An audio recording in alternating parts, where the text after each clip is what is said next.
Let us now finish off the remaining sums of session exercise 4. तो question number 5 पे आते हैं. It's given that y is equal to sin of mx and हमको value निकालनी है y, y1, y2, y3, y4, y5, y6, y7, y8. ये y1 क्या है, इसका सिंगल डेरिवेटिव, y2 मतलब डबल डेरिवेटिव, y3 मतलब triple derivative and so on. तो ये डिटर्मिनेंट में वैल्यूज़ लिखते जाते हैं. y is sine of mx, y1 इसका derivative cos mx into mx का derivative that is m, y2 मतलब डबल डेरिवेटिव, इसी का डबल डेरिवेटिव मतलब इसका सिंगल डेरिवेटिव. तो इसका डेरिवेटिव क्या आएगा, cos का डेरिवेटिव आता है माइनस साइन mx और फिर m कांस्टेंट तो है ही, वो तो यहाँ पे आएगा ही आएगा. फिर mx का डेरिवेटिव दैट इज m, तो m स्क्वायर आ जाएगा यहाँ पे. y3 मतलब इसका डेरिवेटिव हम लोग यहाँ पे लिखेंगे that is m cube cos mx. फिर इसका डेरिवेटिव यहाँ पे आएगा m raise to 4 sine mx. फिर इसका डेरिवेटिव आएगा m raise to 5 cos mx. फिर इसका derivative minus m raise to 6 sine mx. फिर इसका derivative minus m raise to 7 cos mx and end में इसका फिर से derivative m raise to 8 sine of mx. यहाँ पे हम लोग m स्क्वायर कॉमन निकालेंगे थर्ड कॉलम में से और माइनस साइन भी कॉमन निकालेंगे. तो यहाँ पे माइनस m स्क्वायर अगर हम लोग बाहर निकाल दें तो पहला कॉलम है sine of mx minus m cube cos mx minus m raise to 6 sine mx. Second column m cos mx m raise to 4 sine mx minus m raise to 7 cos mx. हमने minus m square बाहर निकाला है तो यहाँ पे आएगा sine mx minus m cube cos mx and यहाँ पे आएगा minus m raise to 6 sine mx, which means इसका ये कॉलम सेम है. तो आंसर क्या होगा 0. तो इस क्वेश्चन का आंसर है 0. नेक्स्ट क्वेश्चन पे आते हैं. Next is question number 6. A function fx is given to us which is 2 cos square x sin 2x. So in the next sum this function is given to us and we want to find out integration 0 to pi by 2 function fx plus f dash of x dx. तो हम लोग पहले ये function को simplify करेंगे, direct determinant को expand करेंगे. तो एफ एक्स होगा 2 cos स्क्वायर एक्स इंटू, तो इसको अलॉन्ग फर्स्ट रो हम लोग एक्सपांड करेंगे. तो 2 cos square x into its का को फैक्टर वो आएगा cos स्क्वायर एक्स. फिर आएगा minus sine 2x into minus sine x cos x. फिर एंड में आएगा माइनस साइन एक्स इंटू इन दोनों का product minus sine 2x into cos x. फिर आएगा माइनस साइन इन दोनों का प्रोडक्ट 2 साइन क्यूब एक्स. इसको हम लोग एक्सपांड कर देंगे. This is 2 cos raise to 4x. इसको भी अंदर शिफ्ट कर देंगे. साइन 2x को लिखेंगे 2 साइन एक्स कॉस एक्स. तो यहाँ पे आएगा 2 sine square x cos square x. इसका भी एक्सपांशन लगाया और दोनों को मल्टीप्लाई कर दिया. फिर इसको भी अंदर शिफ्ट करेंगे. साइन 2x को लिखेंगे 2 साइन एक्स कॉस एक्स. तो ये होगा plus 2 sine square x cos square x. ये फिर इसके साथ मल्टीप्लाई होगा plus 2 sine raise to 4x which is equal to, ये टर्म्स को कंबाइन कर देंगे 2 sine raise to 4 plus cos raise to 4 और फिर ये दोनों भी ऐड हो जाएंगे 4 sine square cos square 2 plus 2 4 sine square cos square. अब इसको आगे और सिंप्लीफाई करेंगे. This is equal to Now 2 times sin raised to 4 plus cos raised to 4 is 1 minus 2 sin square cos square plus 4 sin square cos square. ये standard identity है. sin square x plus cos square x is 1. उसको square करके ये formula लाया जाता है. अब इसके आगे इसको सॉल्व करेंगे. तो हम लोग यहाँ तक पहुँच गए. एफ एक्स का सिंप्लीफिकेशन 2 को अंदर शिफ्ट कर देंगे. 2 minus 4 sine square cos square plus 4 sine square cos square which is equal to 2. तो फंक्शन 2 है. फंक्शन का डेरिवेटिव होगा 0. अब हमको निकालना है integration 0 to π/2 f x plus f dash of x. ये हमको निकालना है d x which is 0 to π/2 f x है 2 प्लस 0 डी एक्स. तो इसका आंसर आएगा 2x 0 से लेकर π/2. x का वैल्यू π/2 पुट करो 2 π/2 विच इज़ पाई. अभी डेफिनेट इंटीग्रेशन का आपको कंसेप्ट समझना होगा. बेसिक इंटीग्रल्स तो आपको याद ही होंगे. जैसे ये 2 है तो 2 कांस्टेंट बाहर निकलेगा. 1 का इंटीग्रल सिंपल x आता है तो 2x आ जाएगा यहाँ पे. इनफैक्ट अगर ये चीज़ें नहीं भी समझ में आ रही इंटीग्रेशन से रिलेटेड, बस आपको डिटर्मिनेंट पता चल रहा है कि सॉल्व कैसे करना है, इट्स इनफ. इंटीग्रेशन जब हम लोग डीप में सीखेंगे डेफिनेट और इनडेफिनेट तो ये चीज़ें बहुत ईजी है. ये आराम से आप कर लोगे. ठीक है. तो pi is the correct answer. So this is the next sum, question number 7. This is the determinant given to us and we want to calculate this integral. Now ये जो फंक्शन f(x) दिया हुआ है इसका हम लोग f of minus x निकालेंगे. तो f of minus x होगा. cos एक इवन फंक्शन है तो ये cos x ही आएगा. e raised to x square even function है, e raised to x square आएगा. यहाँ पे x की जगह पे अगर आप माइनस एक्स पुटअप करोगे, cos तो इवन फंक्शन है बट ये x होने की वजह से यहाँ पे माइनस साइन आएगा. तो -2x cos square x/2. Similarly x square एक इवन फंक्शन है, x स्क्वायर ही आ जाएगा. sec x इवन फंक्शन है, sec x आ जाएगा. साइन ऑड फंक्शन है तो यहाँ पे आएगा minus sine x minus x cube. And यहाँ पे आएगा 1 2. अगेन x ऑड फंक्शन है, tan x ऑड फंक्शन है तो यहाँ पे आएगा minus x minus tan x. Even odd function का कंसेप्ट. यहाँ से पूरा माइनस साइन हम लोग बाहर निकाल देंगे. माइनस साइन बाहर निकालोगे तो अंदर ये एंड ये जो कॉलम्स है मिलके क्या बनाएंगे, ये माइनस साइन बाहर निकालने के बाद ये एफ एक्स ही बन जाएगा. तो this is f of x. F of minus x is equal to minus f x, meaning f x is odd function.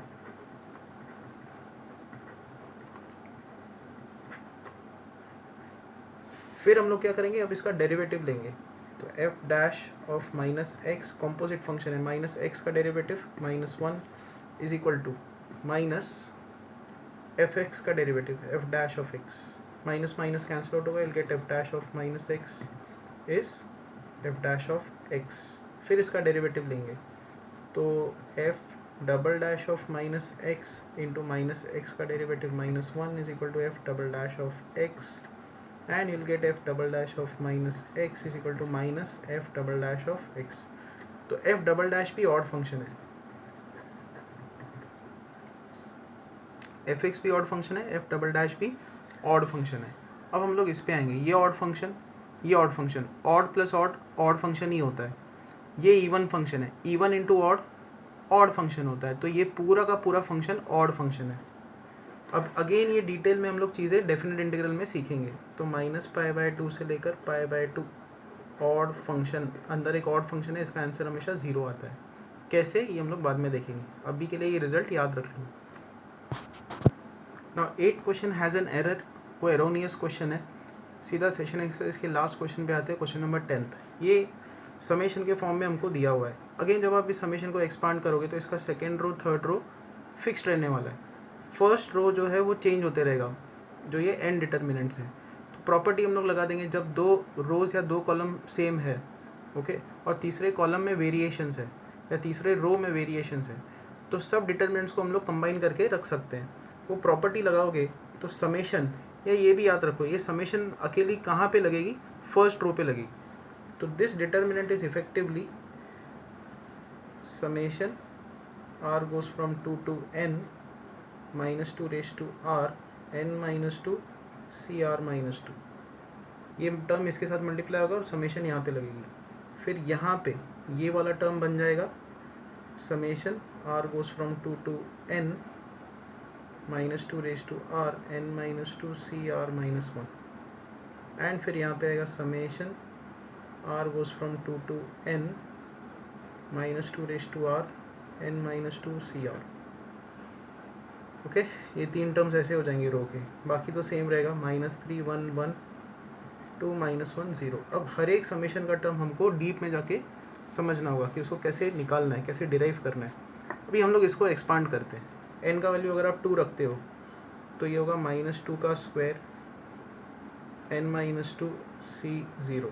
अगला टर्म होगा -2 का cube n minus two C 1। r का वैल्यू पहले 2 रखो, r का वैल्यू 3 रखो, and so on. इसका जो लास्ट टर्म होगा वो होगा -2 raise to n minus two C n minus two. अभी स्टैंडर्ड एक्सपांशन है। ओके, अब देखो अगर आप -2 का स्क्वायर बाहर निकाल देते हो तो ये है n minus two C 0 plus -2 raise to 1 n minus two C 1। अगला टर्म क्या होगा, -2 का square n minus two C 2 and so on. और लास्ट टर्म क्या होगा, इनफैक्ट अगर आप यहीं से देखो आप जजमेंट बना सकते हो, n minus two C 0 n minus two C 1 -2 raise to 1 n minus two C 2 -2 raise to 2। ये बाइनोमियल एक्सपांशन है किसका, ये बाइनोमियल एक्सपांशन है 1 plus -2 raise to n minus two. इसका ये बाइनोमियल एक्सपांशन है, क्योंकि इसका बाइनोमियल एक्सपांशन क्या होगा, पहला टर्म होगा n माइनस टू सी 0 वो है, अगला टर्म क्या होगा n minus two C 1 -2 raise to 1 ये है, अगला टर्म क्या होगा n minus two C 2 -2 square ये रहा। So this is it. तो इसका एक्सपांशन क्या होगा, -2 का स्क्वायर, ना 1 -2 इज -1, तो -1 raise to n minus two. तो इसको हम लोग लिखेंगे इज इक्वल टू, ना -2 का स्क्वायर मतलब 4 -1 raise to n and -1 raise to -2 which is 4 -1 raise to n -1 का स्क्वायर। ये पावर हम लोग नीचे शिफ्ट कर देंगे, ऐसा हो जाएगा -1 का स्क्वायर 1, तो 4 -1 रेज टू n। तो ये वाला टर्म हमारे पास आ गया, इसका सिंप्लीफाइड एक्सप्रेशन आ गया।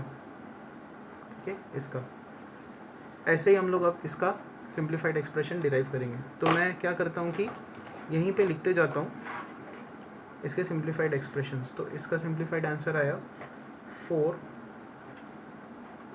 Into -1 raise to n। अब हम लोग इसका डिराइव करेंगे।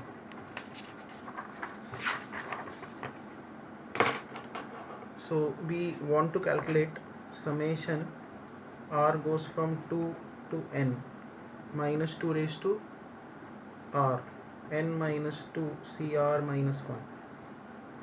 एक्सपांड करेंगे इसको। सो -2 का square n minus two c1, r का वैल्यू 2 पुट किया, फिर r का value 3 -2 cube n minus two c2 and so on. अब इसका लास्ट टर्म क्या होगा, देखो n minus two C n minus 1। यहाँ पे गड़बड़ है, अगर आप लास्ट का वैल्यू r का वैल्यू n पुटअप करते हो n minus two C n minus 1, ये ऊपर का नंबर इससे छोटा हो रहा है n माइनस टू। इसका लास्ट टर्म ऑब्जर्व करो बस, देखो लास्ट टर्म कैसा दिखेगा, -2 raise to n minus two C n minus 1। बताओ n माइनस टू और n माइनस 1 इसमें से छोटा नंबर कौन सा है, ये छोटा नंबर है और ये बिगर नंबर है। छोटा नंबर यहाँ पे नहीं आ सकता, ये कॉम्बिनेशन का टर्म डिफाइंड ही नहीं है। इसका मतलब इसका जो लास्ट टर्म है वो n डाल के नहीं मिलेगा, n माइनस 1 पे जाके रुकेगा। तो इनफैक्ट इसका लास्ट टर्म क्या होगा, इसका लास्ट टर्म है, मैं यहाँ पे लिख देता हूँ, इसका लास्ट टर्म होगा -2 raise to n minus 1 n minus two C n minus 2। यहाँ पे जाके ये रुकेगा, क्योंकि n पुट करके कॉम्बिनेशन का टर्म डिफाइंड नहीं हो रहा, नहीं होगा। ओके, तो इसको हम लोग डॉट डॉट करके आगे लिख देंगे। अब यहाँ पे हम लोग -2 कॉमन निकाल देंगे, तो -2 अगर आप कॉमन निकालो तो यहाँ पे होगा -2 raise to 1 n minus two c1 -2 raise to square n minus two c2 and so on. आगे के टर्म्स हम लोग नहीं लिखेंगे, ज़रूरत नहीं है। फिर देखो वही सीरीज़ बन रही है, n-2c1 -2 n-2 square n-2 c2। यहाँ पे कौन सा टर्म मिसिंग है बाइनोमियल बनाने के लिए? n-2 c0 मिसिंग है, वो हम लोग ऐड कर देंगे।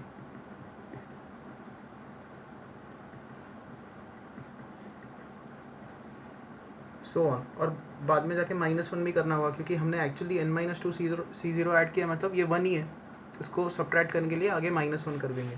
सो आंसर क्या होगा? -2, दिस इज, ये जो टर्म्स है -1 को छोड़ के, ये 1 -2 रेज टू n-2 का बाइनोमियल एक्सपेंशन है, आगे है -1। ओके, ये यहाँ से लेकर आगे के जो टर्म्स होंगे वो बाइनोमियल एक्सपेंशन है 1 -2 रेज टू n-2 का। So this is -2 -1 raise to n -1 का square -1, which is -2 -1 raise to n +2। तो हम लोग इसको भी लिख देंगे हमारा जो ओरिजिनल डिटर्मिनेंट है उसमें, ये इसमें इसका जो वैल्यू आया वो है -2 -1 रेज टू n +2। अब आएंगे ये लास्ट वाले डिटर्मिनेंट को कैलकुलेट करने का जो तरीका है, उस पर देखते हैं। So this is summation r goes from 2 to n -2 raise to r n-2 cr। Again इसका लास्ट का टर्म n नहीं रख सकते, n-2 cn not defined, last term n-2 c n-2 पे ही रुकेगा। तो इसका एक्सपांशन है n-2 स्क्वायर n-2 c2, उसके बाद आएगा -2 cube n-2 c3 and so on. Last term लिखने की ज़रूरत नहीं है। अच्छा, अब यहाँ पे देखो n-2 c2 -2 का स्क्वायर n-2 c3 -2 का क्यूब, तो टर्म्स बाइनोमियल के हिसाब से अरेंज्ड है, कोई यहाँ पे -2 वगैरह कॉमन निकालने की ज़रूरत नहीं है। बट यहाँ पे 2 टर्म्स मिसिंग है, तो हम लोग लेफ्ट हैंड साइड, ये राइट हैंड साइड में क्या करेंगे? ऐड करेंगे n-2 c0 -2 raise to 1 n-2 c1, ये 2 टर्म्स हमने ऐड किए, बाकी तो ये टर्म्स लिख दिए आगे, -2 का स्क्वायर n-2 c2 -2 का cube n-2 c3 and so on. तो सीरीज़ बाइनोमियल की कंप्लीट हो गई। यहाँ पे अब हमको सब्ट्रैक्ट करना होगा। क्या सब्ट्रैक्ट करना होगा? माइनस करना होगा n-2 c0 मतलब 1, और ये टर्म सब्ट्रैक्ट करना होगा। ये जो सीरीज़ है ये है binomial expansion 1 -2 raise to n-2 की, फिर आगे है -1, इसको नलीफाई करने के लिए यहाँ पे -1, इसको नलीफाई करने के लिए हमने ये एडजस्ट किया, -+2 होगा, तो +2 n-2 c1 is n-2, this is -1 raise to n by -1 का स्क्वायर, -1 + 2n - 4, -1 का स्क्वायर 1 आएगा, तो यहाँ पे आएगा -1 रेज टू n + 2n - 5। तो जो थर्ड टर्म है उसका ये सिंप्लीफिकेशन इस डिटर्मिनेंट में जाके लिख देते हैं। तो this is -1 raise to n + 2n - 5 हो गया। डिटर्मिनेंट के सारे वैल्यूज हमारे पास आ गए और इसको कैलकुलेट करते हैं। तो इसका आंसर आएगा आप determinant of 4 -1 raise to n -2 -1 raise to n + 2 and -1 raise to n + 2n - 5। यहाँ पे है -3 1 1 2 -1 0। फर्स्ट रो के अलॉन्ग इसको एक्सपांड करेंगे, 4 × -1 रेज टू n × 1, फिर आएगा माइनस साइन, तो यहाँ पे आएगा +2 -1 रेज टू n -2 × -2, और फिर एंड में आएगा -1 रेज टू n + 2n - 5 × 3 -2। सो अब इफेक्टिवली टर्म्स आएंगे 4 × -1 रेज टू n, ये अंदर शिफ्ट कर देंगे, -4 -1 raise to n + 4 + -1 raise to n, 3 - 2 is 1, 1 into this bracket is this bracket itself, ये term cancel out, -1 raise to n बचा + 2n बचा, 4 - 5 is -1, ये आंसर है इसका। तो यहाँ पे ये चैप्टर जो है मेरी तरफ से ख़त्म होता है। अब आएंगे आपके डाउट्स को हम लोग एक एक करके सॉल्व करते जाएंगे, ठीक है। बाकी 8 क्वेश्चन आपको छोड़ना होगा, वो अलग ही कोई क्वेश्चन है, वो उसमें मिस प्रिंट है एंड उसमें कुछ हद तक हम लोग सॉल्व कर सकते हैं, बट पूरा सॉल्व करना उसको ठीक नहीं है, उस पर टाइम देना या इन्वेस्ट करना सही नहीं है, वो रॉन्ग क्वेश्चन लग रहा है।